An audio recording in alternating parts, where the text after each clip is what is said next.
Just relax, Mom. Linda's hand clamped over Martha's mouth, forcing the pills down. The 72-year-old widow with Parkinson's was too weak to resist. Martha had trusted her daughter after her husband Robert died, but Robert's last words kept echoing. Don't trust Linda. The medication made Martha drowsy and confused. Then she found the credit card charges, thousands spent on luxury items she never bought. Linda's response was calm. You're misremembering, Mom. The grief is affecting you. That night, Martha overheard Linda's phone call. Tomorrow night. I'll call when she's unresponsive. Natural causes. Martha didn't know that the 911 call she managed to make would save her, or that Linda's laptop contained months of emails planning her murder. Before we get into this, please subscribe to the channel. Let me know where you're watching from in the comments. I also want to hear your thoughts and opinions on this story, because what happened to me could happen to anyone. My name is Martha, and I'm 72 years old. Until 3 months ago, I was just a widow, trying to navigate a life I never expected to live alone. My husband Robert, a man who'd faced down enemies for his country with a rifle in his hands and courage in his heart, couldn't win his final battle against the cancer that ate him from the inside out. The doctors gave him 6 months. He lasted 4, and even that felt like borrowed time. I remember the last coherent conversation we had, 2 days before he slipped into the morphine haze that would carry him away from me forever. It was late afternoon, the autumn sun slanting through the hospital window, casting long shadows across his gaunt face. Robert had always been a big man, solid and reassuring. But by then, he'd shrunk into someone I barely recognized. His wedding ring hung loose on his finger, sliding around when he tried to gesture. Martha? His voice was barely a whisper, rough as sandpaper. I leaned in close, smelling the sickness on his breath, the chemical tang of medications fighting a losing war. I'm here, sweetheart. His hand found mine, the grip weak but insistent. Listen to me. This is important.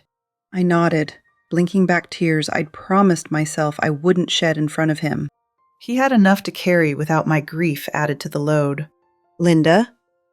He paused, his breath coming in short, painful gasps. Don't trust her. I felt something cold settle in my stomach. What are you talking about? She's our daughter. Robert's eyes, still sharp despite the pain medication, locked onto mine. I've seen the way she looks at things. At our things. Like she's already dividing up the estate. I tried to laugh it off, squeeze his hand reassuringly. You're imagining things. Theme medication? I'm dying, Martha. Not stupid. His bluntness cut through my protests. Promise me you'll be careful. Watch her. I promised, of course. How could I not? But I didn't believe him. Not then. Robert died on a Tuesday morning, while I was in the cafeteria getting coffee I didn't want. By the time I got back to his room, he was gone. Just like that.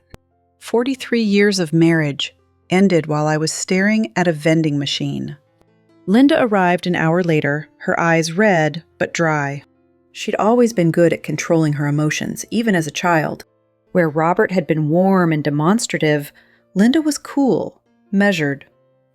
I'd told myself it was just her personality, that not everyone wore their heart on their sleeve. Oh, Mom. She pulled me into a hug that felt more obligatory than comforting. I'm so sorry. I got here as fast as I could. The traffic was terrible. I nodded against her shoulder, too numb to point out that she lived only 20 minutes away. That if she'd left when I called, she would have made it in time. The funeral was small, tasteful. Robert had wanted to be cremated, his ashes scattered in the mountains where we'd spent our honeymoon. Linda handled the arrangements with ruthless efficiency, choosing the cheapest urn, the most economical service. When I suggested we might want something more personal, she patted my hand. Dad wouldn't want us to waste money, Mom. He was always so practical. That was true enough. But I remembered Robert picking out my engagement ring, insisting on a stone bigger than we could afford because he wanted everyone to know how much he loved me. He'd been practical, yes, but never cheap. Not about the things that mattered. The Parkinson's diagnosis came 6 weeks after we buried Robert. Or rather, 6 weeks after Wes scattered him. I'd noticed the tremor in my left hand a few months before Robert died, but I'd been too focused on his illness to worry about my own health. After he was gone, I couldn't ignore it anymore. The shaking got worse, my handwriting becoming illegible, my morning coffee a hazardous operation. Dr. Peterson's office smelled like antiseptic and old magazines. I sat in the exam room, watching my hand shake against my thigh, wondering if this was stress or grief or something worse. When Dr. Peterson came in with my test results, his face told me everything before he opened his mouth. "I'm sorry, Martha. It's Parkinson's disease." The words hit me like a physical blow. "How long?" He sat down, his expression carefully neutral. "It's hard to say. Everyone progresses differently. But we can manage the symptoms with medication, physical therapy. You won't be alone in this." Except I was alone. That was the whole problem. I walked out of that office with a prescription in my hand and Robert's absence like a hole in my chest. I made it to my car before I started crying. Great heaving sobs that left me gasping for air. I don't know how long I sat there in the parking lot. When I finally pulled myself together enough to drive home, I called Linda. She answered on the 4th ring, her voice distracted. "Mom, is everything okay?" "I just came from Dr. Peterson's office." A pause. Then her voice sharpened with something that might have been concern. "What did he say?" "It's Parkinson's disease."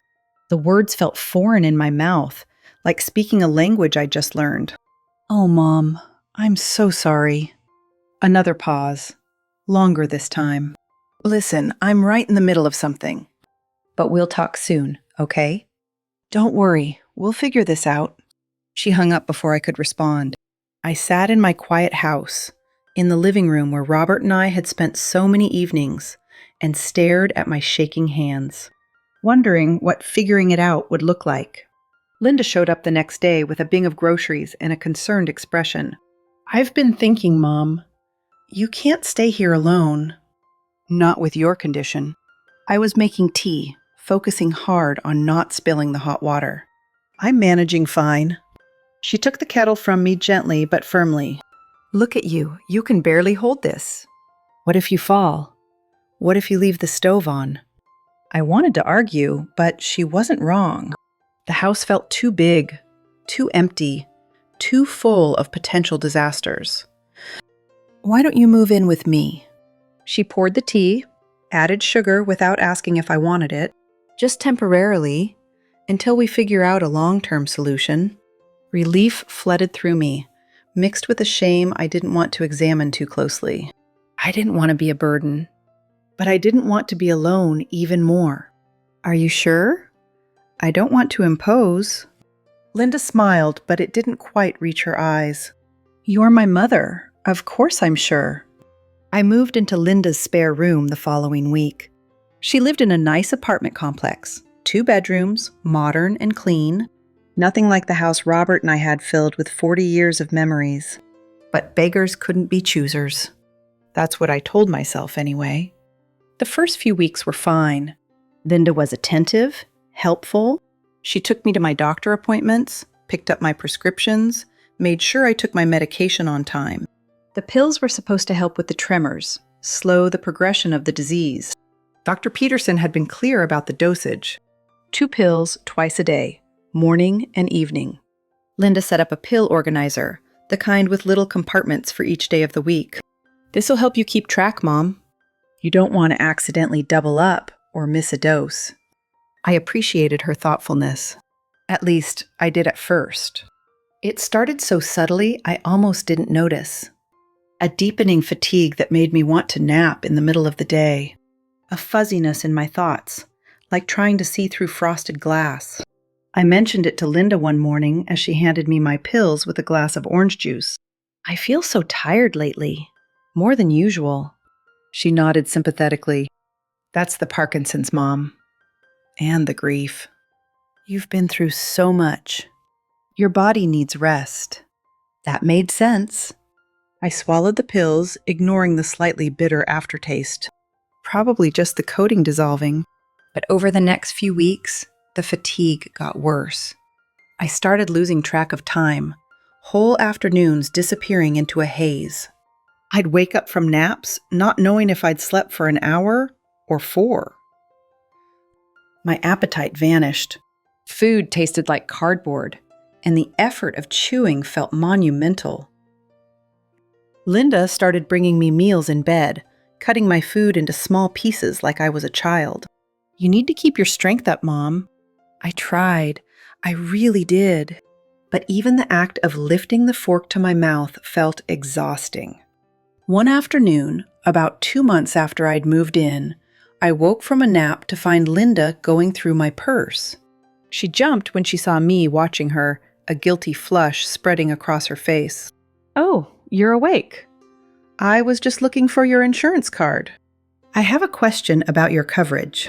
My thoughts moved slowly, sluggish. What question? Never mind. I figured it out. She put my purse back on the dresser, but not before I saw her slip something into her pocket.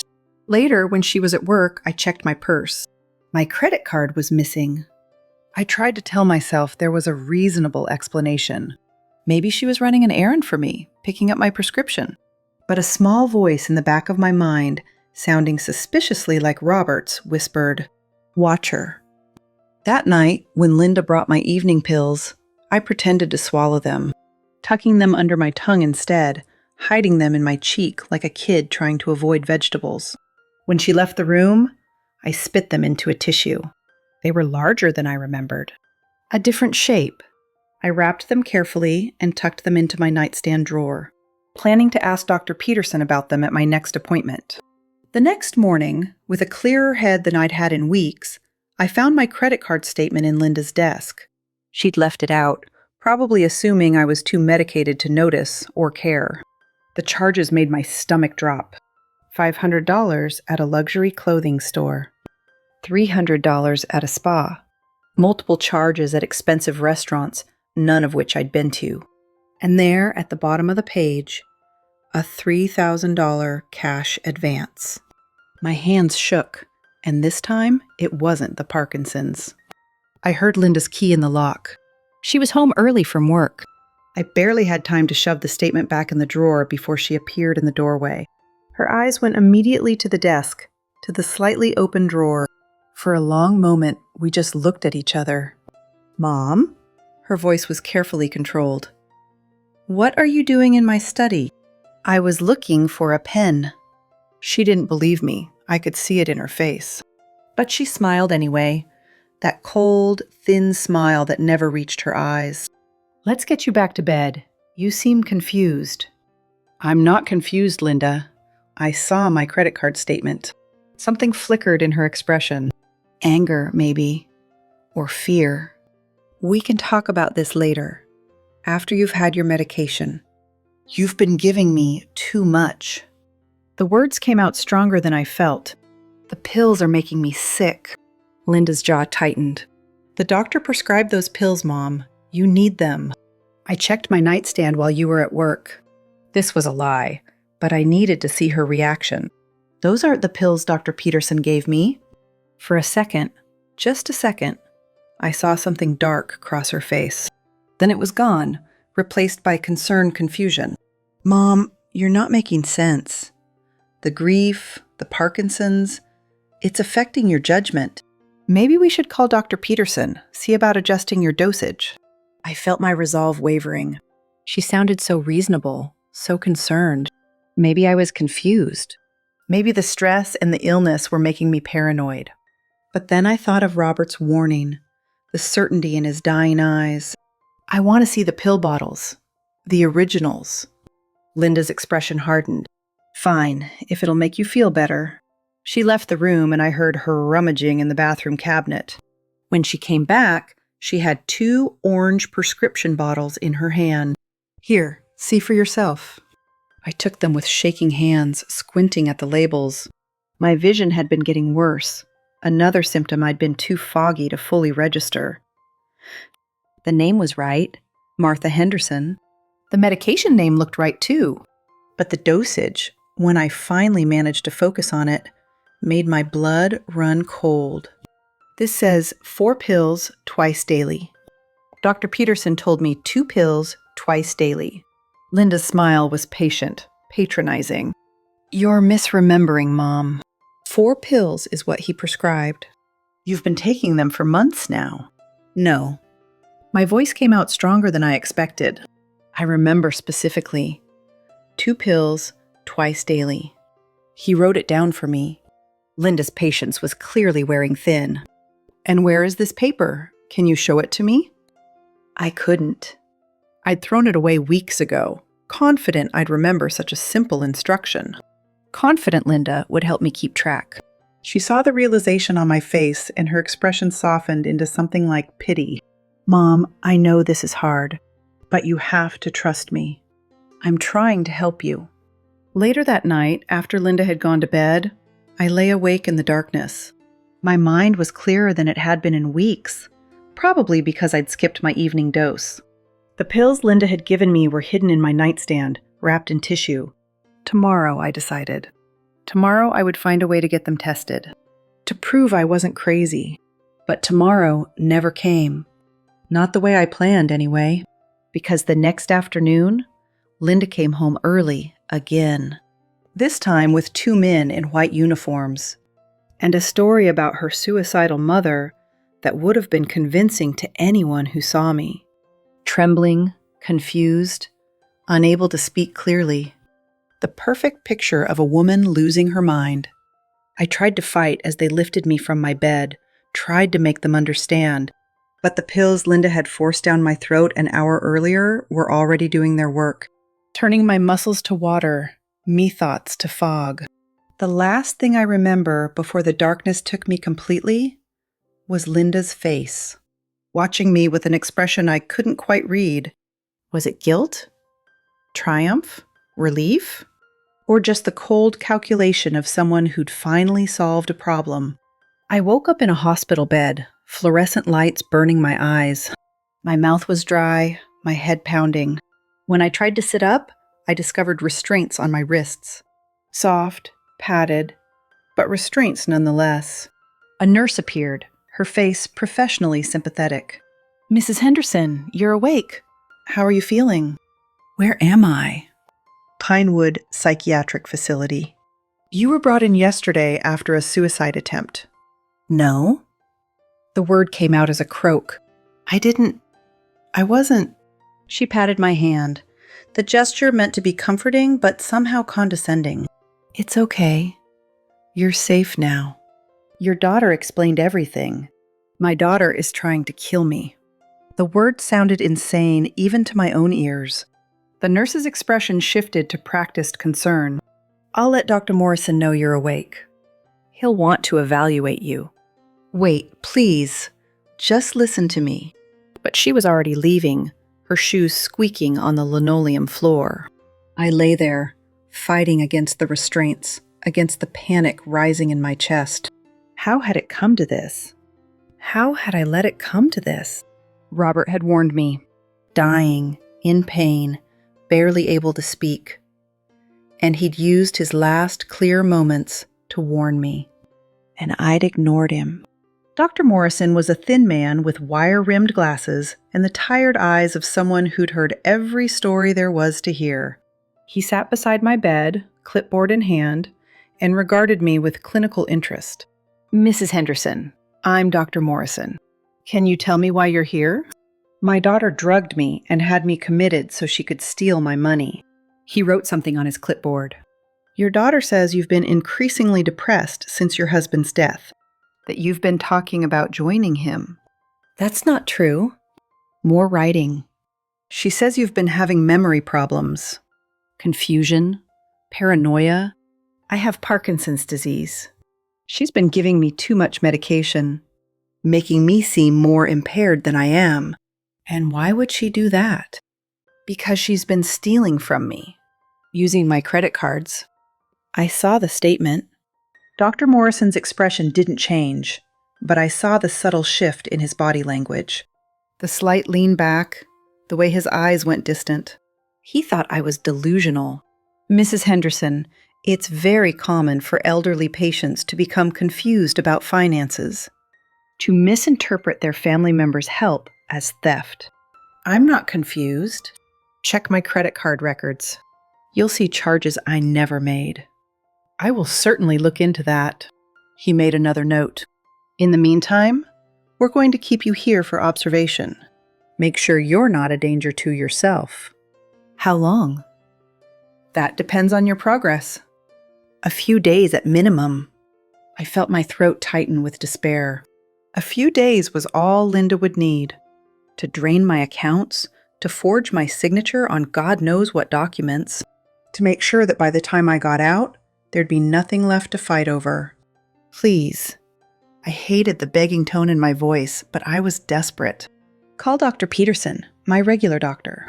He'll tell you what my real prescription should be. Dr. Morrison nodded, but I could see he was just humoring me.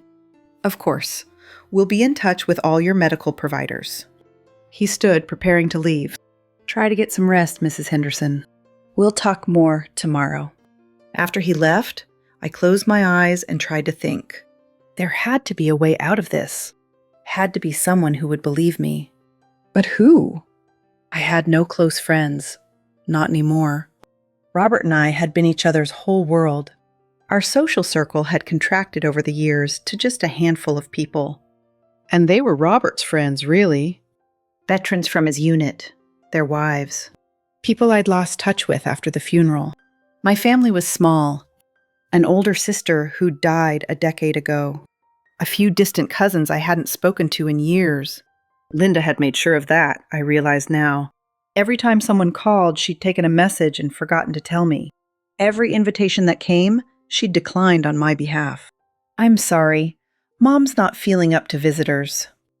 Isolating me, slowly and systematically, until the only person in my life, Washer.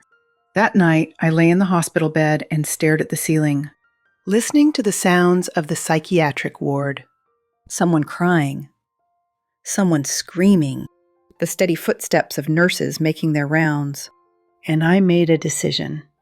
If no one would believe me, I'd have to find proof they couldn't ignore. I just had to stay clear-headed long enough to do it. The next morning, a different nurse came to give me my medication. Time for your pills, Mrs. Henderson.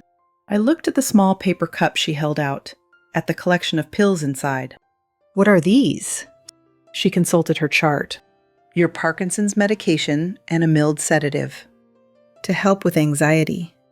I don't want the sedative. I need to keep my mind clear. The nurse's smile was sympathetic but firm. Doctor's orders, I'm afraid. It's for your own good. I felt a surge of anger so strong, it surprised me. How many people in this place heard that phrase? It's for your own good. While they were drugged, restrained, dismissed. I took the pills and the water she offered, pretended to swallow, and when she left, I spit them into a tissue again, hiding them under my mattress. Over the next 2 days, I played the model patient, compliant, cooperative, just confused enough to seem believable. I attended group therapy sessions and said the right things. Yes, I've been having a hard time since my husband died. Yes, maybe I was more depressed than I realized. I met with Dr. Morrison and nodded along as he explained my treatment plan. Adjustment of my medications, grief counseling, evaluation of my living situation. All the while, I watched and waited, learning the routines of the ward, when the nurses changed shifts, when the phone at the nurses' station was left unattended. On the third night, I made my move. It was just after 2 a.m. The night nurse was down the hall dealing with a patient who'd had a nightmare. I slipped out of bed, my hospital gown tangling around my legs. My hands were shaking, but for once, it worked in my favor, looking frail and harmless. The phone at the nurse's station sat unguarded. I picked it up with trembling fingers and dialed the one number I knew by heart. Dr. Peterson's emergency line. He answered on the third ring, his voice rough with sleep. This is Dr. Peterson. Doctor, it's Martha Henderson. I'm at Pinewood Psychiatric Facility. There was a pause. Martha? What's going on? Are you all right? The concern in his voice almost broke me. I need you to listen. This is going to sound crazy, but I need you to trust me. My daughter has been giving me the wrong dosage of my medication. She had me committed to cover it up. Another pause, longer this time. What do you mean, the wrong dosage? She's been giving me 4 pills twice daily instead of 2. That's what you prescribed, right? 2 pills? Martha, I prescribed 4 pills twice daily. We increased your dosage 6 weeks ago. Don't you remember? The floor seemed to tilt under my feet. No, that's not... You told me 2 pills. I specifically remember. You came in for a follow-up. Your tremors were getting worse. We discussed increasing the dosage, and you agreed. I have the notes right here in your file. I felt something crack inside me. Was I losing my mind? Had the stress and grief actually broken something in my brain? Martha, are you still there? I'm here. My voice sounded dead, even to my own ears. Listen to me. His tone was gentle, the way you'd talk to a frightened child. Memory problems are common with Parkinson's, especially when combined with the stress you've been under. That doesn't make you crazy. Then why am I here? Linda said you'd been talking about suicide. Is that true? Have you been having those thoughts? I wanted to scream that Linda was lying, that everything she'd told them was a manipulation. But doubt was creeping in, cold and insidious. What if I had been confused? What if my grief had distorted my memories, my perception? I don't know anymore. The admission felt like defeat. I'll come see you tomorrow. We'll get this sorted out. But Martha, you need to trust the doctors there. They're trying to help you. He hung up, leaving me standing in the dim hallway, holding a phone that suddenly felt too heavy to bear. I made it back to my bed before the nurse returned. Lay there in the darkness, wondering if Robert's warning had been real, or just the paranoid delusion of addying man. Maybe I was the problem. Maybe I'd always been the problem. But then I remembered the credit card statement. The charges I'd never made. That, at least, was real. I'd held it in my hands, seen the evidence in black and white. Unless I'd imagined that, too. The next morning, Linda came to visit. She brought flowers, yellow roses that smelled too sweet in the recycled air of the hospital. Hi, Mom. She set the vase on my bedside table, her smile warm and worried. How are you feeling? I looked at my daughter. Really looked at her for the first time in months. She'd lost weight, I noticed.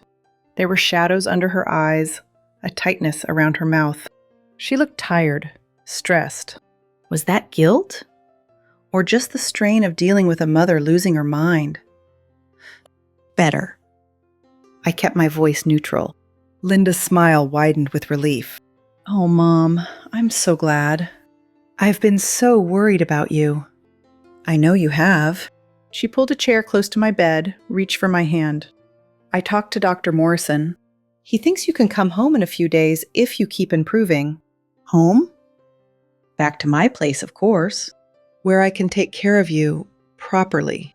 Something in her eyes made me pause, a flicker of something I couldn't quite identify. We'll get you the help you need, Mom. Maybe a home health aide to help with your medications. Make sure you're taking them correctly. And we should probably talk to a lawyer about setting up a power of attorney, just in case you have more episodes like this. There it was, the real reason for her concern. She wanted legal control over my decisions, my finances, my life. I don't think that's necessary. Mom, please. Her grip on my hand tightened. I'm just trying to protect you. Protect yourself from running out of my money, you mean? The thought came unbidden, Robert's voice in my head. But what if I was wrong? What if Linda really was just a concerned daughter trying to care for a mother she was losing piece by piece? We'll talk about it later. I pulled my hand away gently. When I'm thinking more clearly. Linda's jaw tightened, but she nodded. Of course, there's no rush. She stayed for another hour, making small talk, telling me about her work, her friends, the weather, normal things, comforting things. And I wanted so badly to believe her, to believe that I was the crazy one, not her, that my daughter loved me, not my bank account. After she left, I noticed something. The flowers she'd brought, those yellow roses. Robert had been allergic to roses. We'd never had them in the house. Linda knew that. She'd been there for every sneezing fit, every watery-eyed spring when the neighbors' roses bloomed. So why bring them now? Unless she was sending a message. Robert's gone. His rules don't matter anymore. Or maybe I was reading too much into a simple gesture, seeing malice where there was only thoughtlessness. I didn't know anymore. Couldn't trust my own mind to tell me the difference between reality and paranoia. That night, I didn't spit out my pills. I swallowed them obediently, let the chemical fog roll in, because maybe everyone was right. Maybe I did need them. Maybe fighting was just making everything worse. I woke up 3 days later in Linda's apartment. I had no memory of being discharged, of the drive home, just fractured images, bright lights, voices, Linda's hand guiding me. I was back in the spare bedroom, tucked into bed like a child. My pill organizer sat on the nightstand, each day's compartment full. Welcome home, Mom. Linda stood in the doorway, backlit by the hall light. You gave us quite a scare. How long was I? 3 days in the hospital, then they released you yesterday. But you were pretty out of it. The new medication takes some getting used to. New medication? Alarm bells rang in my head, faint but insistent. Dr. Morrison adjusted your prescription to help with the anxiety and confusion. Don't worry, I've got it all organized for you. She gestured to the pill organizer. Same schedule, morning and evening. I nodded, too tired to argue. Linda brought me dinner on a tray.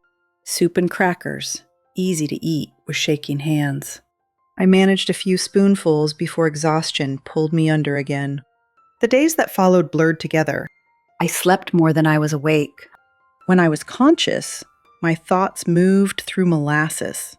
Linda was always there, helpful and solicitous, bringing meals, helping me to the bathroom, making sure I took my pills.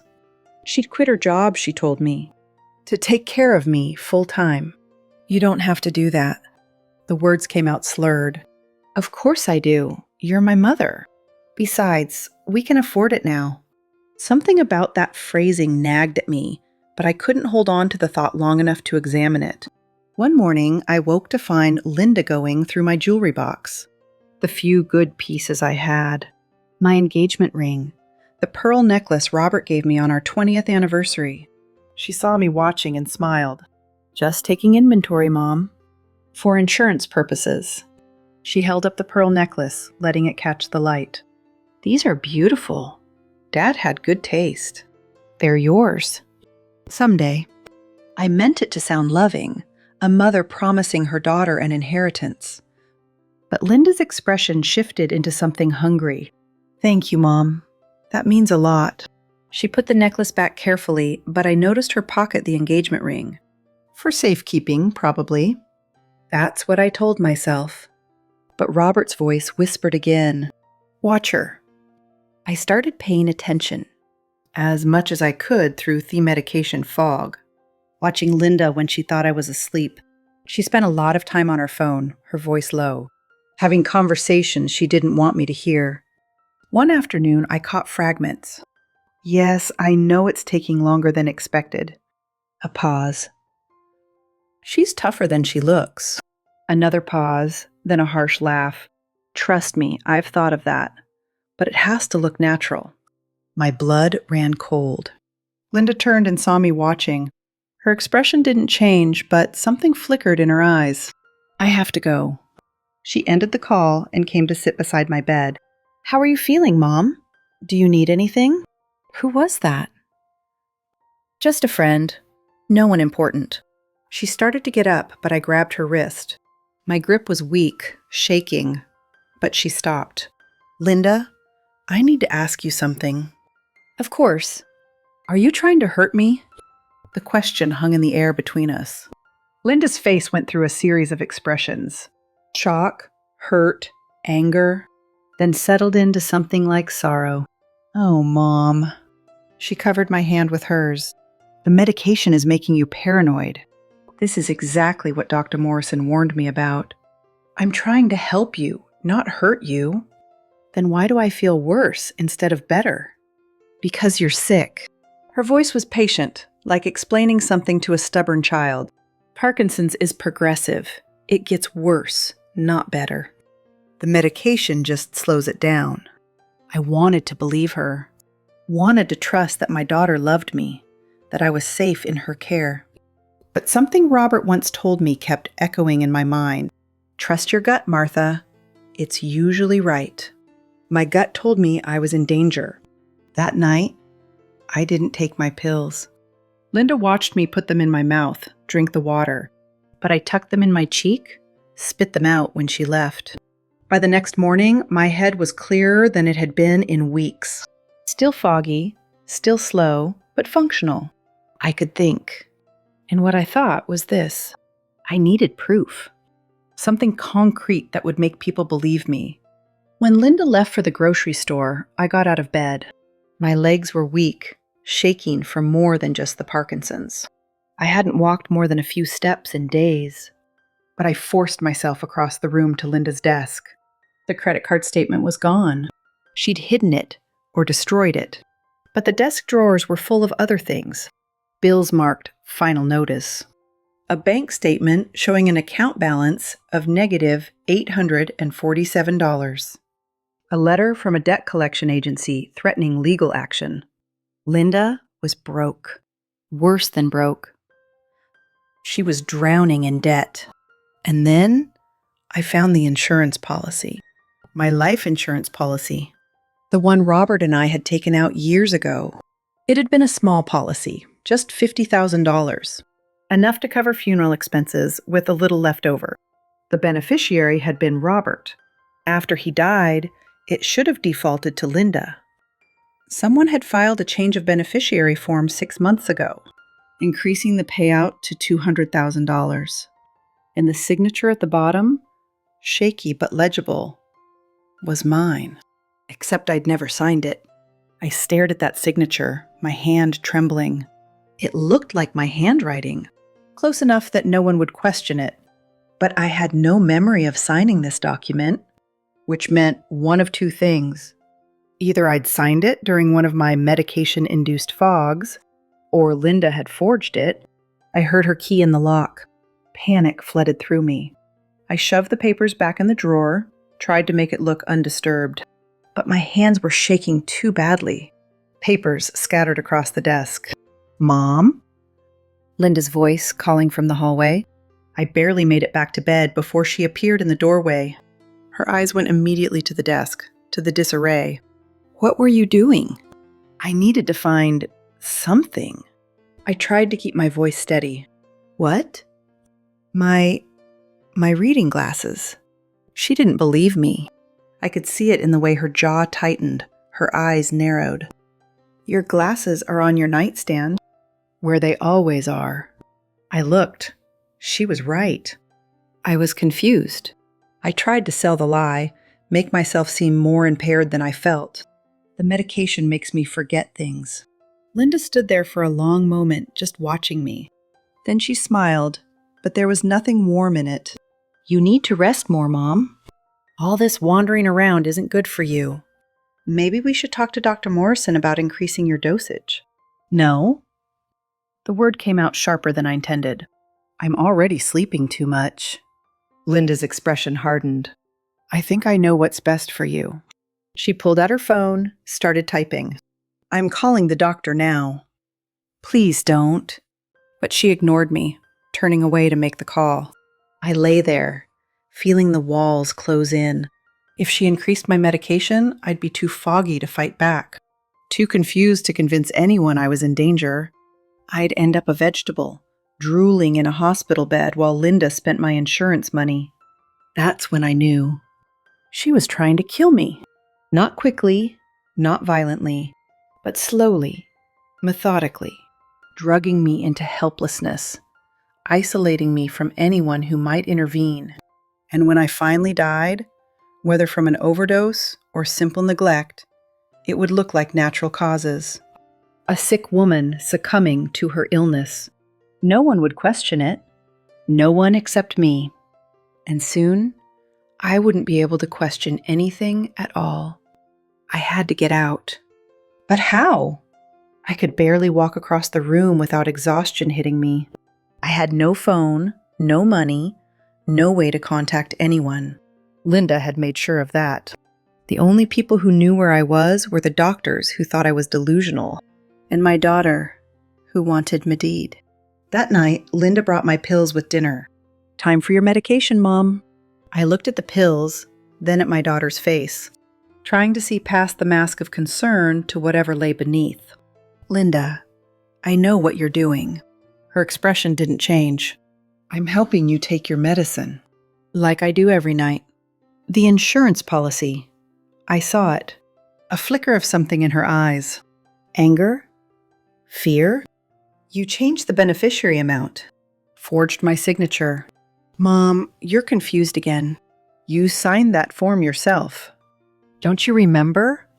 Dr. Peterson suggested it. Said with my increased care needs, we should make sure there'd be enough to cover everything. Did I?" The doubt crept in again, insidious. Had there been a conversation I'd forgotten? A moment of clarity where I'd agreed to this? But no. I would remember signing away $200,000. Even through the fog, I would remember that. "I'm not taking those pills." Linda's patience snapped. I could see it happen. Watch the mask crack and fall away. "Yes, you are." She moved toward me, pills in one hand. And for the first time, I saw the real Linda. Not the concerned daughter. Not the patient caretaker. But someone desperate and dangerous. Someone who'd already decided I was worth more dead than alive. I tried to fight as she forced my mouth open, shoved the pills in. But I was weak. So weak. Her hand clamped over my mouth and nose, cutting off my air. "Swallow, Mom." Her voice was hard. "Just swallow, and this'll all be easier." I couldn't breathe. Couldn't fight. The pills dissolved on my tongue, bitter and terrible. And I swallowed. Because I had no choice. Linda stepped back, breathing hard. For a moment, we just stared at each other. Then her expression softened back into concern, the mask sliding into place. "See? That wasn't so hard. You'll feel better soon." She left the room, closing the door behind her. I lay there, feeling the pills take effect. The familiar fog rolling in, pulling me under. And I thought of Robert. Wondered if this was how he'd felt at the end. Trapped in a failing body, watching death approach. Unable to stop it. "I'm sorry, Robert." I whispered it to the empty room. "You were right. About everything. And I was a fool not to listen." The darkness took me. But this time, something was different. Instead of sinking into unconscious oblivion, I found myself in a strange half-state. Aware, but unable to move. Hearing, but unable to respond. I heard Linda on the phone again. "Tomorrow night, after she takes her evening dose." A pause. "I'll call you when she's unresponsive. You bring the ambulance, make it look official." Another pause. "No, there won't be an autopsy. She's got Parkinson's, a history of depression. She's been in psychiatric care.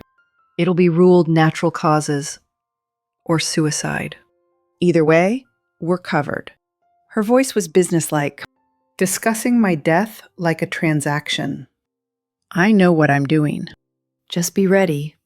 And bring the commitment papers, just in case she's more alert than expected. We can always say she tried to kill herself again.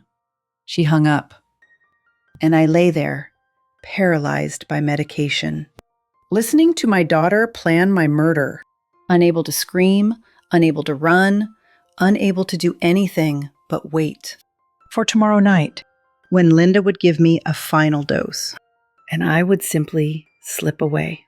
Another elderly woman, sick and confused, dying alone. I tried to move my fingers, my toes. Nothing responded. The medication had turned me into a prisoner in my own body. Tears leaked from the corners of my eyes, the only part of me that still worked. "Robert, I need you." I thought it with everything I had, willing my dead husband to somehow hear me, help me. But Robert was gone. There was no one coming to save me. No one except myself. And I was too weak, too drugged, too broken to save anyone.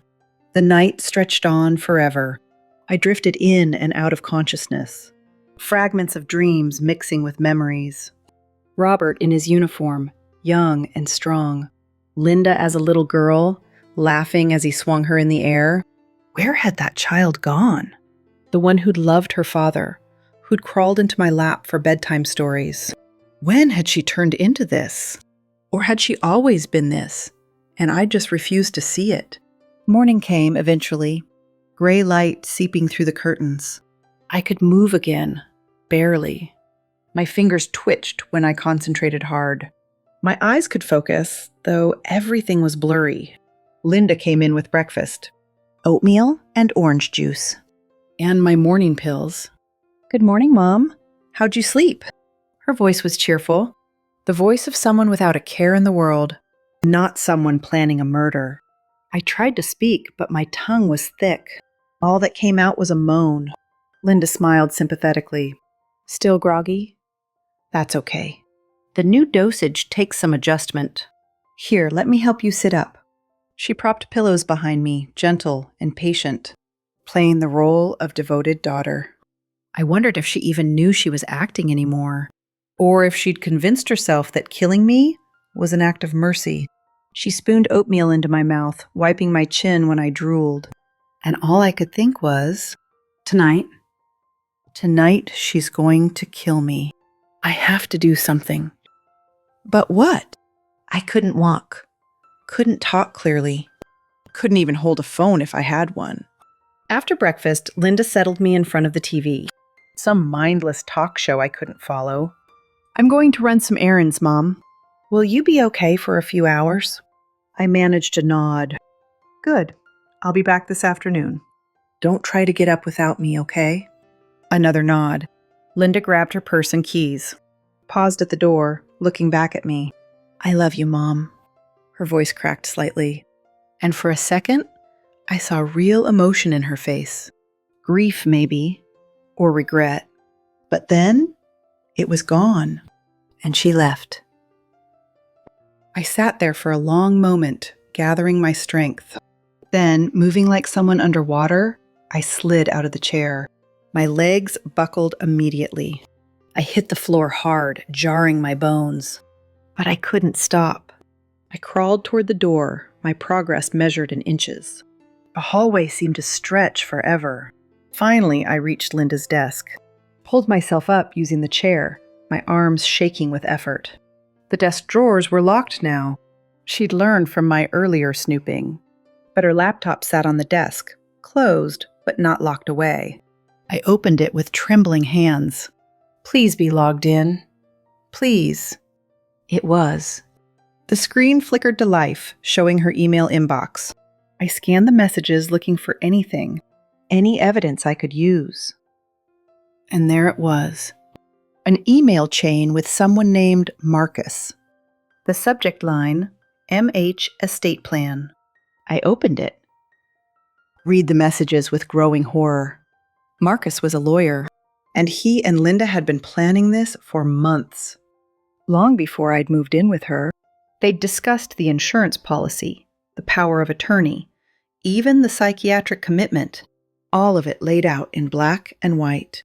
a step-by-step plan to take control of my life and then end it. One message from Linda made my blood run cold.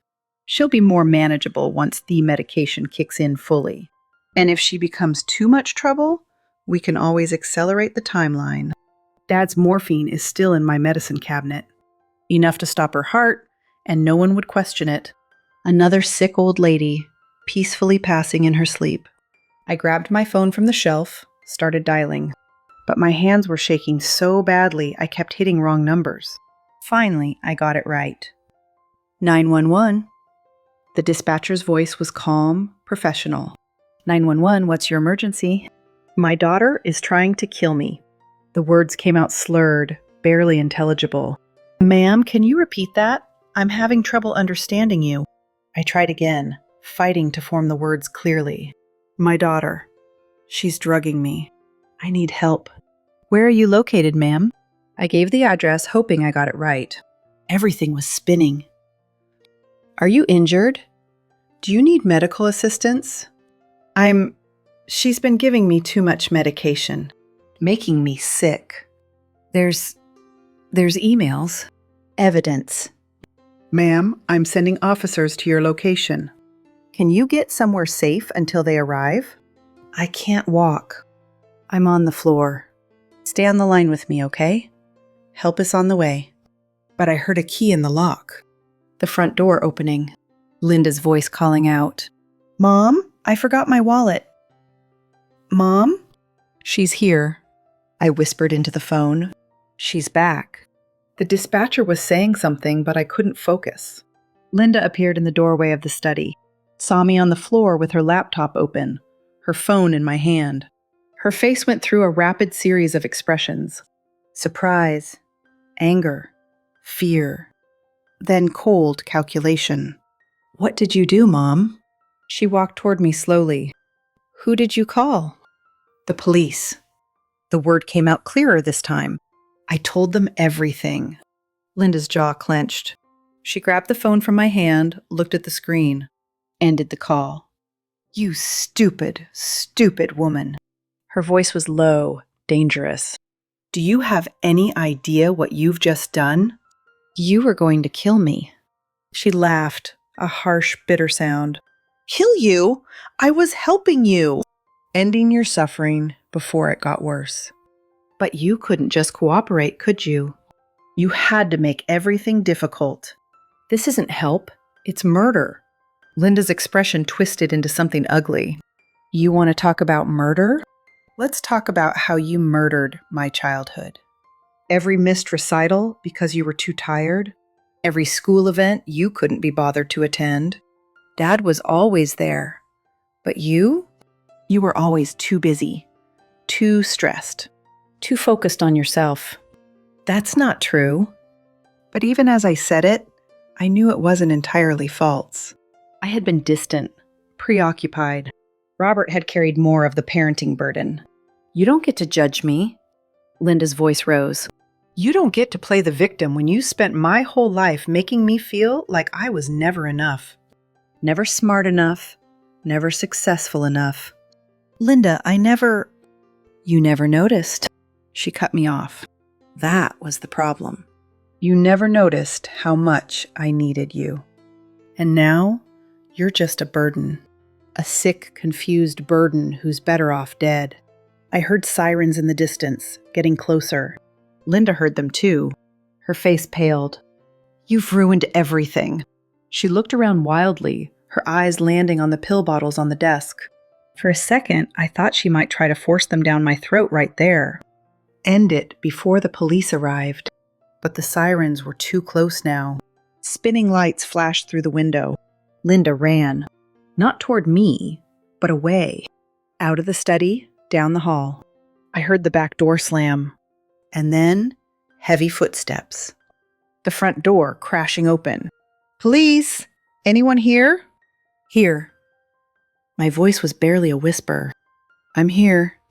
An officer appeared in the doorway, young and alert. His hand on his weapon until he saw me. An old woman crumpled on the floor. Clearly not a threat. Ma'am, are you hurt? He knelt beside me, speaking into his radio. Need medical. We have an elderly female. Appears disoriented and injured. I'm not disoriented. I managed to grab his sleeve. My daughter. She ran out the back. She was trying to kill me. The officer's expression shifted to professional concern, the kind reserved for confused elderly people. Ma'am, let's get you checked out by the paramedics first. The computer. I pointed with a shaking hand.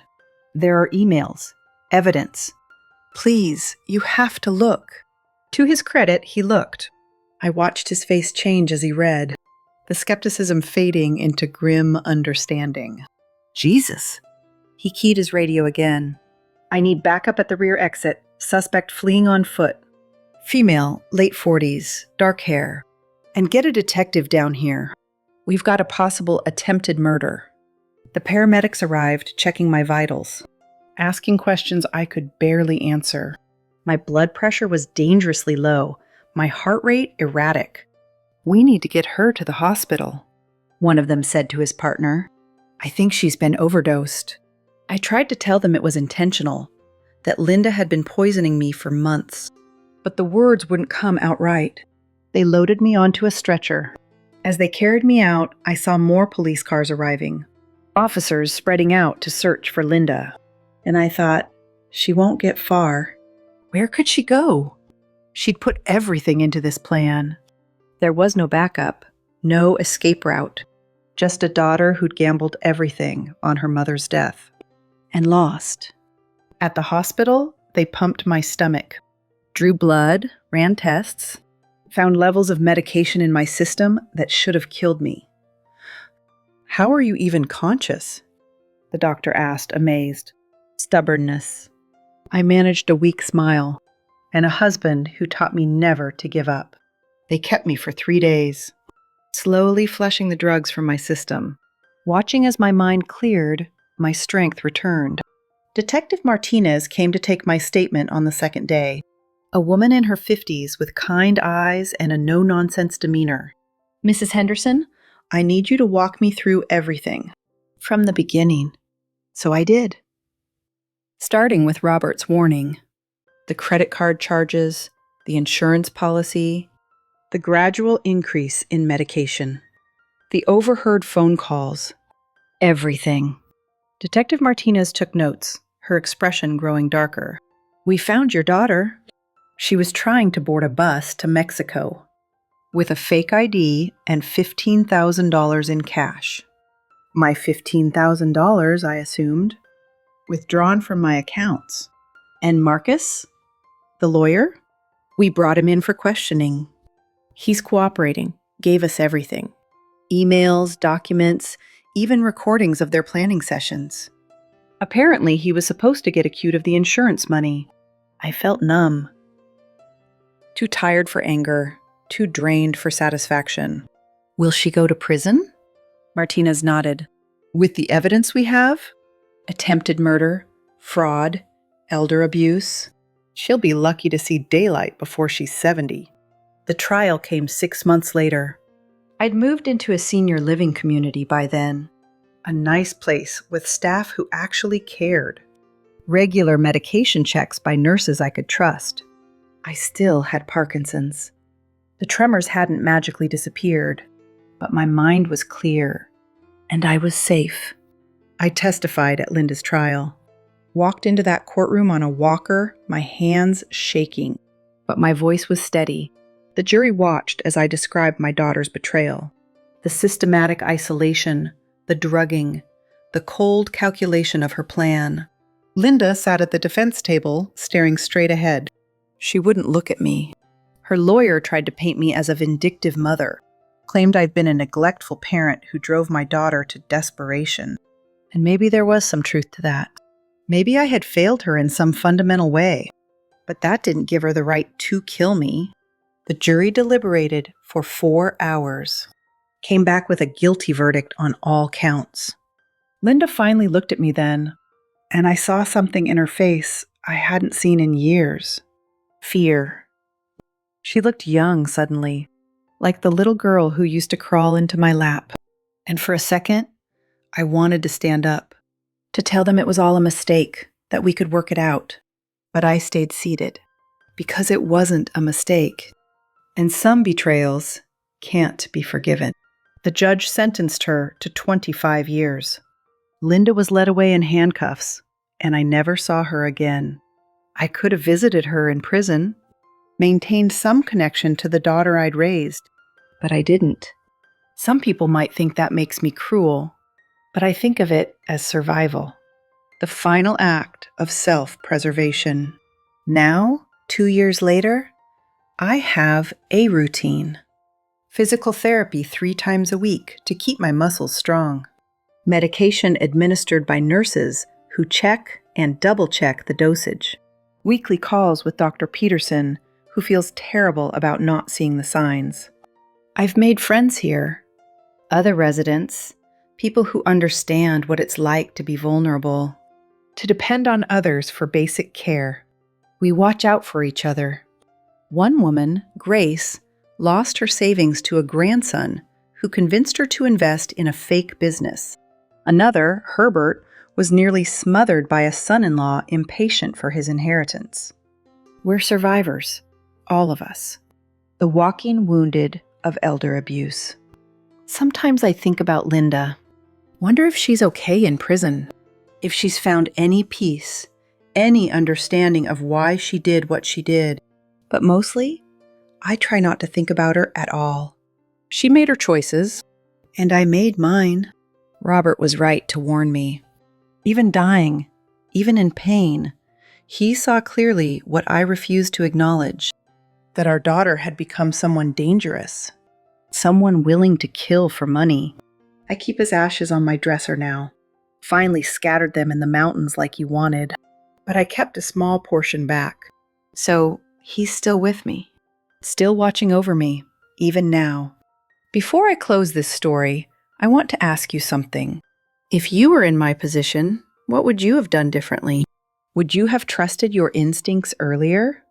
Or would you, like me, have wanted so badly to believe in your child that you ignored every warning sign? Have you experienced something similar?